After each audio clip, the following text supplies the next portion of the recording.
കുട്ടികൾക്കും മുതിർന്നവർക്കും ഒരുപോലെ കഴിക്കാവുന്ന ഒന്നാണ് ഈന്തപ്പഴം തേനിലിട്ടത്. ഇതിൻ്റെ ഗുണങ്ങൾ എന്തൊക്കെയാണെന്ന് നോക്കാം.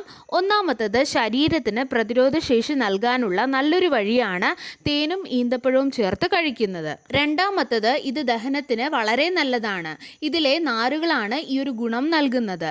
മലബന്ധമടക്കമുള്ള പ്രശ്നങ്ങൾ പരിഹരിക്കാൻ ഇതിന് കഴിയും.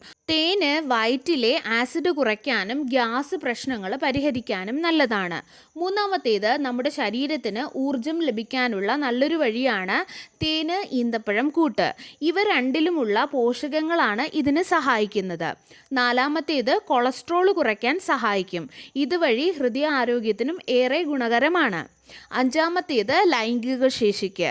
പുരുഷന്മാരിൽ ലൈംഗിക ശേഷിയും താല്പര്യത്തിനുമെല്ലാം ഏറെ ഗുണകരമാണ്. ആറാമത്തേത്, വിളർച്ച. അനീമിയ ഉള്ളവർക്ക് ഇത് വളരെ നല്ലതാണ്. ഏഴാമത്തേത്, BP കുറയ്ക്കാൻ ഇത് സഹായിക്കും. അതുപോലെ ഒരു സംശയമാണ് ഡയബറ്റീസ് ഉള്ള ആൾക്കാർക്ക് കഴിക്കാമോ എന്നുള്ളത്. ഡെയിലി കഴിച്ചിട്ടുണ്ടെങ്കിൽ ഈന്തപ്പഴത്തിലെ ആ ഒരു മധുരം ഡയബറ്റീസ് ഉള്ളവർക്ക് നല്ലതല്ല. അതുകൊണ്ട് തന്നെ അത് ശ്രദ്ധിക്കുക.